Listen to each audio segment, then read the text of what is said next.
அஸ்ஸலாமு அலைக்கும். Hi friends, welcome to boiling pot recipes. நம்ம சேனலில் இன்றைக்கி பிரேக்ஃபாஸ்ட் அண்ட் லஞ்ச் நான் ஒரு நாள் எப்படி ப்ரிப்பேர் பண்ணேன் அப்படின்றது தான் ஷேர் பண்ணியிருக்கேன். இது என்னோடய ஃபஸ்ட்டு விலாக். எப்படி இருந்தது அப்படின்னு சொல்லிட்டு நீங்கள் கமெண்ட்டில் சொல்லுங்கள். வாங்க வீடியோக்குள்ளே போகலாம். இந்த விலாக் வந்து சாட்டர்டே அன்னைக்குன்னு எடுத்தது.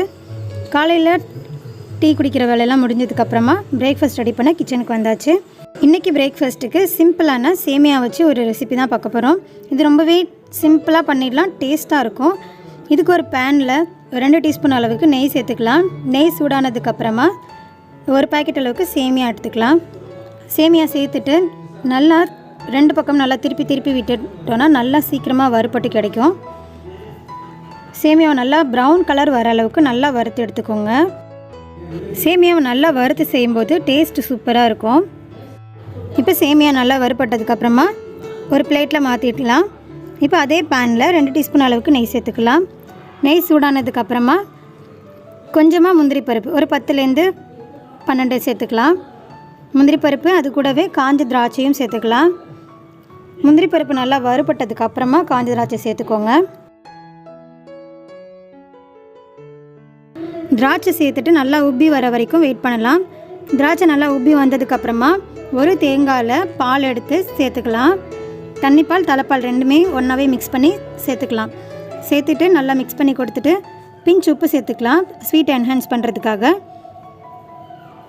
கொஞ்சமாக குங்குமப்பூ, இது ஆப்ஷனல், வேணும்னா நீங்கள் சேர்த்துக்கலாம். சேர்க்கும்போது ஃப்ளேவர் நல்லாயிருக்கும்.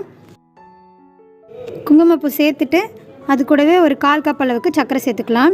ஸ்வீட்டுக்கு தகுந்த மாதிரி நீங்கள் சேர்த்துக்கோங்க. சர்க்கரை சேர்த்துட்டு நல்லா மிக்ஸ் பண்ணி கொடுத்துடலாம். சர்க்கரை நல்லா கரையணும். கரைஞ்சதுக்கப்புறமா லைட்டாக பபிள்ஸ் வரும் இல்லையா, ரசம்லாம் கொதிக்கலாம், அந்த மாதிரி பபிள்ஸ் வந்த உடனே நம்ம வந்து சேமியா வறுத்து வச்சுருந்த சேமியாவை சேர்த்துடலாம். ரொம்ப கொதிக்க விட்டுறக்கூடாது. ஒரு கொதி வந்ததுக்கப்புறமா நம்ம வறுத்த சேமியாவை சேர்த்து 2 கிளறிட்டு மூடி போட்டு அப்படியே ஸ்டவ் ஆஃப் பண்ணிவிட்டு மூடி போட்டு வச்சிடலாம். அது ஒரு 5 மினிட்ஸ் போல் அப்படியே விட்டுட்டோன்னா நல்லா செட் ஆகி நமக்கு உதிரியாக சூப்பராக கிடைக்கும். இது கூடவே நீங்கள் விருப்பமான நட்ஸ் எல்லாமே சேர்த்துக்கலாம். பேரிச்சம்பழம் கூட சேர்த்துட்டு சர்வ் பண்ணலாம். ஹெல்த்தியான பிரேக்ஃபாஸ்ட்டாக மாறிடும், சூப்பராக இருக்கும்.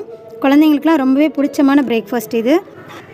யூஸ்வலாக இந்த இனிப்பு சேமியா கூட கார சேமியாவும் பண்ணிட்டோன்னா சூப்பராக இருக்கும். கொஞ்சமாக கார சேமியா, கொஞ்சம் இனிப்பு சேமியா வச்சு சாப்பிட்றதுக்கு சூப்பராக இருக்கும். இன்றைக்கி குழந்தைங்களுக்கு பிடிச்ச மாதிரி வெறும் இனிப்பு சேமியா மட்டும்தான் செஞ்சுருக்கேன்.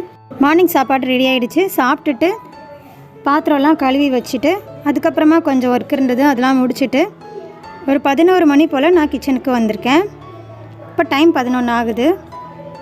இப்போ நம்ம லஞ்ச் எப்படி ப்ரிப்பேர் பண்ணுறோன்றத பார்த்துடலாம். எப்போவுமே ஃபஸ்ட்டு நம்ம முடிவு பண்ணிடணும், இதுதான் செய்ய போகிறோம் அப்படின்னு சொல்லிட்டு முடிவு பண்ணிட்டோன்னா ரொம்பவே ஈஸியாக இருக்கும். அதுக்கப்புறமா நம்ம ஊற வைக்கிறது எல்லாத்தையுமே ஃபஸ்ட்டே ஊற வச்சுட்டு கட் பண்ணுறது எல்லாமே கட் பண்ணி வச்சிட்டோம் அப்படின்னா ஈஸியாக இருக்கும். டைமிங் வந்து ஒரு 45 மினிட்ஸ்க்குள்ளேயே இந்த ரெசிபி எல்லாமே பண்ணி முடிச்சிடலாம். ஃபஸ்ட்டு ரைஸ் எடுத்துகிட்டு அப்புறமா தேவையான அளவுக்கு பருப்பும் எடுத்தாச்சு, ரசத்துக்கு புளியும் எடுத்து வச்சாச்சு. இப்போ ரைஸு பருப்பு இது ரெண்டுமே நல்லா ஒரு 3 தடவை அலசிட்டு அதுக்கப்புறமா நம்ம நல்ல தண்ணி ஊற்றி ஊற வச்சுக்கலாம். பருப்பும் ரைஸும் ஊறட்டும். ரைஸ் வந்து ஒரு 1/2 மணி நேரம் ஊறணும், பருப்பு கொஞ்சம் நேரம் ஊறினா போதும். அதுக்கப்புறமா ரசத்துக்கு புளியில் தண்ணி சேர்த்துடலாம், அதையும் ஊற வச்சுட்டு மூடி போட்டுடலாம். அடுத்து வந்து காய்கறியெலாம் கட் பண்ணி எடுத்துக்கலாம். இந்த பருப்பு ரெசிபி நான் ஏற்கனவே நம்ம சேனலில் அப்லோட் பண்ணியிருக்கேன். இதில் டீட்டெயிலாக சொல்லலை, நீங்கள் வேணும்னா செக் பண்ணிக்கோங்க. இப்போ தேவையானதை எல்லாமே எடுத்து வச்சுட்டு கட் பண்ண வேண்டியது தான். கொஞ்சமாக சின்ன வெங்காயம், பூண்டு, அப்புறமா ரசத்துக்கு தேவையான தக்காளி, பருப்புக்கு தேவையான தக்காளி எடுத்துக்கலாம். இப்போ ஒரு பொரியல் பண்ணுறதுக்கு உருளைக்கிழங்கு எடுத்தாச்சு. நம்ம சேனலில் breakfast recipes, snacks recipes, sweet recipes, traditional recipes எல்லாமே போட்டிருக்கோம். கிச்சன் டிப்ஸும் போட்டிருக்கோம். உங்களுக்கு எந்த மாதிரி வீடியோஸ் போட்டால் யூஸ்ஃபுல்லாக இருக்குன்றதை கமெண்ட்டில் சொல்லுங்கள். எந்த மாதிரி வீடியோ போட்டால் உங்களுக்கு யூஸ்ஃபுல்லாக இருக்குன்றதுக்காக தான் இதை நான் சொல்கிறேன். இப்போ ஃபஸ்ட் டைம் நான் இந்த விலாக் அப்லோட் பண்ணியிருக்கேன். இதுவுமே எப்படி இருந்துச்சு, இதை கண்டினியூ பண்ணலாமா அப்படின்றதையும் நீங்கள் கமெண்ட்டில் சொல்லுங்கள். இப்போ நம்ம விலாக் கண்டினியூ பண்ணலாம். ஊற வச்சுருந்த பருப்பில் நம்ம நறுக்கி வச்சுருக்க வெங்காயம், பூண்டு, அதுக்கப்புறமா ஒரு தக்காளி கட் பண்ணி சேர்த்துக்கலாம். அது கூடவே மஞ்சள் தூள் கொஞ்சமாக சோம்பு, ஒரு 1/4 டீஸ்பூன் அளவுக்கு சோம்பு சேர்த்துக்கலாம். கொஞ்சமாக சீரகம், அது கூடவே காரத்துக்கு ஏற்ற மாதிரி பச்சை மிளகாய் சேர்த்துக்கலாம். அதுக்கப்புறமா கொஞ்சமாக குழம்பு மிளகாய்த்தூள், அதாவது நம்ம நார்மலாக மீன் குழம்புக்கெலாம் யூஸ் பண்ணுவோம் இல்லையா, அந்த மசாலா சேர்த்துக்கோங்க. இது டேஸ்ட் சூப்பராக இருக்கும். ஒரு 2 டீஸ்பூன் அளவுக்கு, சின்ன டீஸ்பூனில் 2 டீஸ்பூன் அளவுக்கு சேர்த்தா போதும், ஒரு ஃப்ளேவருக்காக நல்லாயிருக்கும்.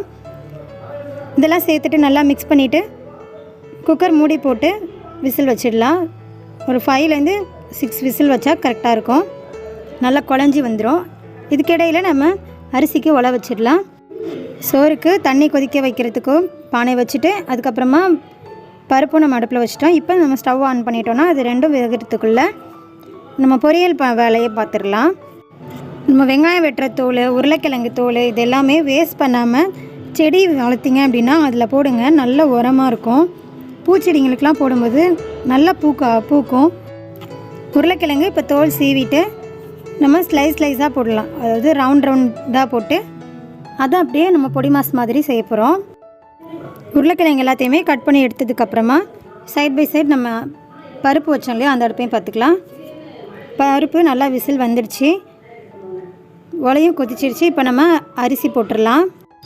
எப்போவுமே தண்ணி நல்லா கொதிச்சதுக்கப்புறமா அரிசி போட்டிங்கன்னா சீக்கிரமாக ரைஸ் கெட்டு போகாமல் இருக்கும். அது வெயில் காலத்துலலாம் சீக்கிரமாக ஒரு மத்தியானம்லாம் வீணாகாமல் இருக்கணும் அப்படின்னா நம்ம நல்லா கொதிக்க வச்சுட்டு தான் சேர்க்கணும் அரிசியை.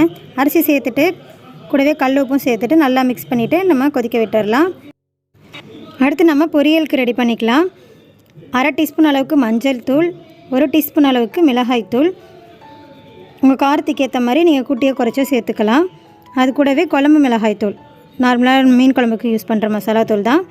அதில் ஒரு 2 டீஸ்பூன் அளவுக்கு சேர்த்துட்டு தேவையான அளவுக்கு உப்பும் சேர்த்துட்டு நல்லா பரட்டி விட்டுடலாம். உருளைக்கிழங்குல எல்லா மசாலாவும் நல்லா மிக்ஸ் ஆகிற அளவுக்கு, நல்லா கோட் ஆகிற அளவுக்கு நல்லா மிக்ஸ் பண்ணி விட்டுருங்க. இப்போ ஒரு கடாய் அடுப்பில் வச்சுக்கலாம். நம்ம பருப்பு ரெடி ஆகிடுச்சு. கடாய் சூடு பண்ணிவிட்டு எண்ணெய் ஊற்றிக்கலாம். எண்ணெய் சூடானதுக்கப்புறமா கொஞ்சமாக கடுகு, ஒரு 1/4 டீஸ்பூன் அளவுக்கு பெருங்காயத்தூள், அது கூடவே கருவேப்பிலையும் சேர்த்துட்டு அதெல்லாம் பொரிஞ்சதுக்கப்புறமா நம்ம பெரட்டி வச்சுருக்க உருளைக்கிழங்கையும் சேர்த்துடலாம். சேர்த்துட்டு ஒரு 1/4 டம்ளர் அளவுக்கு தண்ணி மட்டும் சேர்த்துட்டு நல்லா மிக்ஸ் பண்ணி கொடுத்துக்கோங்க. உருளைக்கிழங்கு அப்படியே வேகட்டும். இந்த சைடு ரைஸும் வெந்துருச்சு. இப்போ நம்ம சோறை வடித்து விட்டுடலாம். அடுத்து பருப்பு தாளிக்கிறதுக்காக ஒரு பெரிய வெங்காயத்தை இந்த மாதிரி ஸ்லைஸாக கட் பண்ணி எடுத்து வச்சுருக்கேன். சின்ன வெங்காயமாக இருந்தால் 2 எடுத்துக்கோங்க. அடுத்து ஒரு கரண்டி வச்சுட்டு லைட்டாக மிக்ஸ் பண்ணி கொடுத்திங்கன்னா நல்லா மிக்ஸ் ஆகிடும்.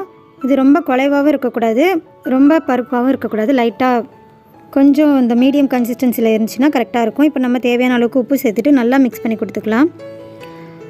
இப்போ பருப்பு தாளிச்சிடலாம். ஒரு வாணலில் எண்ணெய் ஊற்றிட்டு எண்ணெய் சூடானதுக்கப்புறமா 1/2 டீஸ்பூன் அளவுக்கு கடுகு, அது கூடவே காஞ்ச மிளகா 2,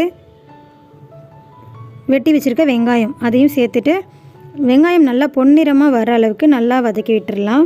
அது கூடவே கொஞ்சமாக கருவேப்பிலையும் சேர்த்துட்டு நல்லா பொரிஞ்சதுக்கப்புறமா நம்ம பருப்பில் மிக்ஸ் பண்ணிக்க வேண்டியது தான். அதுக்கு முன்னாடி பருப்பை ஒரு பாத்திரத்தில் மாற்றிட்டு அதுக்கப்புறமா நம்ம தாளித்தது அதில் சேர்த்துக்கலாம். இந்த பருப்பு கடையல் ரெசிபி ரைஸ்க்கு மட்டும் இல்லாமல் சப்பாத்தி, தோசைக்கு எல்லாமே பெஸ்ட்டான காம்பினேஷனாக இருக்கும். இது மீதமாயிடுச்சுன்னா கூட நீங்கள் அதை அப்படியே சாம்பாராக மாற்றிட்டு தோசை, இட்லி கூட வச்சுக்கலாம். ரொம்பவே யூஸ்ஃபுல்லாக இருக்கும். அவ்வளோதான், பருப்பு ரெடி ஆகிடுச்சு. அது ஒரு ஓரமாக வச்சிடலாம். சோறும் ரெடி ஆகிடுச்சு. உருளைக்கிழங்கு இடையிடையே இந்த மாதிரி கிளறி விட்டுக்கோங்க. எண்ணெய் பத்தலைன்னா எண்ணெய் கொஞ்சமாக சேர்த்துக்கோங்க. இப்போ நம்ம ரசத்துக்கு ரெடி பண்ணிக்கலாம். ஒரு மிக்ஸி ஜாரில் 1 டீஸ்பூன் அளவுக்கு மிளகு, 1 டீஸ்பூன் அளவுக்கு சீரகம், கொஞ்சமாக கருவேப்பிலை இந்த மாதிரி காம்போடே சேர்த்துக்கோங்க. டேஸ்ட் சூப்பராக இருக்கும். அது கூடவே ஒரு 10 பல் பூண்டு, ஒரு பச்சை மிளகா உங்கள் காரத்துக்கு ஏற்ற மாதிரி சேர்த்துக்கலாம். பச்சை மிளகா கூட்டையே குறைச்சி சேர்த்துக்கலாம். கொஞ்சமாக கொத்தமல்லி தழை அதையும் காம்போடையே சேர்த்துக்கோங்க. சேர்த்துட்டு கோஸாக அரைச்சிட்டிங்கன்னா இந்த மாதிரி கிடைக்கும். நம்ம இது ஒரு பாத்திரத்தில் மாற்றிட்டு அதுக்கப்புறமா நம்ம ஏற்கனவே ஊற வச்சுருந்த புளியையும் நல்லா கரைச்சி இதிலே சேர்த்துக்கலாம். அது கூடவே தேவையான அளவுக்கு தண்ணி சேர்த்துட்டு ஒரு 1/4 டீஸ்பூன் அளவுக்கு மஞ்சள் தூள், ஒரு தக்காளி இந்த மாதிரி நல்லா மசிச்சு அதிலே சேர்த்துக்கலாம். கையால் நல்லா பிசைஞ்சு விட்டுருங்க. தேவையான அளவுக்கு உப்பு சேர்த்துட்டு நல்லா மிக்ஸ் பண்ணி வைக்கிறதுக்கப்புறமா வாணலில் எண்ணெய் ஊற்றி எண்ணெய் சூடானதுக்கப்புறமா கடுகு, காஞ்ச மிளகா, கொஞ்சமாக பெருங்காயத்தூளும் சேர்த்துட்டு நம்ம கரைச்சி வச்சுருக்க ரசத்தையும் சேர்த்துடலாம். ரசம் கொதிக்க விடக்கூடாது. இந்த மாதிரி நல்ல நுர பொங்கினோடனே ஆஃப் பண்ணிடலாம். அவ்வளோதான், சூப்பராக ரசமும் ரெடி ஆகிடுச்சு. ஆஃப் பண்ணிவிட்டு இந்த மாதிரி 2-3 தடவை கலந்து விட்டுட்டு அதுக்கப்புறமா நம்ம ஒரு பாத்திரத்தில் மாற்றிட்டு மூடி போட்டு வச்சுருங்க. இப்போ இந்த கொத்தமல்லியோட வாசனை அதிலே இருக்கும், டேஸ்ட்டாக சூப்பராக இருக்கும். இந்த பக்கம் உருளைக்கிழங்கும் ரெடி ஆகிடுச்சு. இதை நல்லா கிளறி விட்டுட்டு நம்ம ஒரு பாத்திரத்தில் மாற்றிட வேண்டியது தான். இன்றைக்கி சிம்பிளாக பருப்பு ரசம் உருளைக்கிழங்கோடு விட்டுடலான்னு நினச்சேன். பட் ஆனால் சரி கருவாடு பொரிச்சிருக்கலாம், ரசத்துக்கு ரொம்பவே டேஸ்ட்டாக இருக்கும் அப்படின்னு சொல்லிட்டு சரி கருவாடும் பொரிச்சிடலான்ட்டு பிளான் பண்ணிவிட்டு அதையுமே நல்லா க்ளீன் பண்ணி எடுத்து வச்சுருக்கேன். ஒரு கடாய் வச்சுருக்கேன் அடுப்பில். கடாய் சூடாகிறதுக்குள்ளே நம்ம அடுப்பு எல்லாமே க்ளீன் பண்ணி வச்சுருவோம். சைட் பை சைட் நம்ம வேலையெல்லாம் முடிச்சிட்டோன்னா ஈஸியாக இருக்கும். இப்போ கடாய் காஞ்சதுக்கப்புறமா எண்ணெய் ஊற்றிட்டு அதில் 2 காஞ்ச மிளகாய் சேர்த்துக்கோங்க. காஞ்ச மிளகா நல்லா பொரிஞ்சதுக்கப்புறமா நம்ம க்ளீன் பண்ணி வச்சுருக்க கருவாடையும் சேர்த்து நல்லா பொரித்து எடுத்துக்க வேண்டியது தான். இது ரசத்துக்கு இந்த மாதிரி பருப்புலாம் வைக்கும்போது சூப்பராக இருக்கும். சாம்பார் கூடலாம் வச்சு சாப்பிட்றதுக்கு ரொம்பவே டேஸ்ட்டாக இருக்கும். இதில் உங்களுக்கு வேணும்னா மஞ்சள் தூள் மிளகாய் தூள் போட்டு ஊற வச்சுட்டு அப்படியும் நீங்கள் பொரிக்கலாம். ட்ரை பண்ணி பாருங்கள், உங்களுக்கு ரொம்பவே டேஸ்ட்டாக இருக்கும். இது பண்ணா கருவாடு. நீங்கள் இந்த மாதிரி எந்த கருவாடில் வேணாலும் பண்ணலாம். யாருக்கெல்லாம் இந்த மாதிரி கருவாடு ரசம் ரைஸ் சாப்பிட்றதுக்கு பிடிக்கும் அப்படின்னு சொல்லிட்டு கமெண்ட்டில் சொல்லுங்கள். அவ்வளோதான், நம்மளோட சூப்பரான லஞ்ச் ரெடி ஆகிடுச்சு. இப்போ வாங்க பார்த்துடலாம் என்னென்னலாம் செஞ்சுருக்கேன்ட்டு. கருவாடு பொரிச்சாச்சு, பருப்பு கடைஞ்சி வச்சுருக்கேன், அதுக்கப்புறமா ரைஸ், அதுக்கப்புறமா உருளைக்கிழங்கு, அப்புறமா ரசம். வெறும் 45 நிமிஷத்தில் நமக்கு சூப்பராக லஞ்ச் ரெசிபீஸ் ரெடி பண்ணிட்டோம். அடுத்து சாப்பிட வேண்டியது தான். அதுக்கப்புறமா நம்ம கவுண்டர் டாப் எல்லாமே க்ளீன் பண்ணிவிட்டு பாத்திரமும் கிடக்கு, அதையும் கழுவி வச்சுட்டு யூஸ்வலாக நம்ம சாப்பாடு செஞ்சுட்டு இருக்கும்போதே சைட் பை சைடு நம்ம ஜாமான்லாம் விளக்கி வச்சுட்டோம் அப்படின்னா ரொம்பவே ஈஸியாக இருக்கும். இன்றைக்கி நான் சாப்பிட்டதுக்கு அப்புறமா தான் எல்லாத்தையுமே கழுவி வச்சுட்டு அதுக்கப்புறமா குட்டி தூக்கம் ஒன்று போட்டுட்டு அப்புறமா ஈவினிங் ஒர்க்கெல்லாம் ஸ்டார்ட் பண்ணணும். இப்போ நம்ம சர்வ் பண்ணும்போது ரைஸ்க்கு மேலே கொஞ்சமாக நெய் ஊற்றிட்டு நல்லா பிசைஞ்சிட்டு அதுக்கப்புறமா நீங்கள் பருப்பு ரசம் போட்டு சாப்பிடும்போது ரொம்பவே டேஸ்ட்டாக இருக்கும்.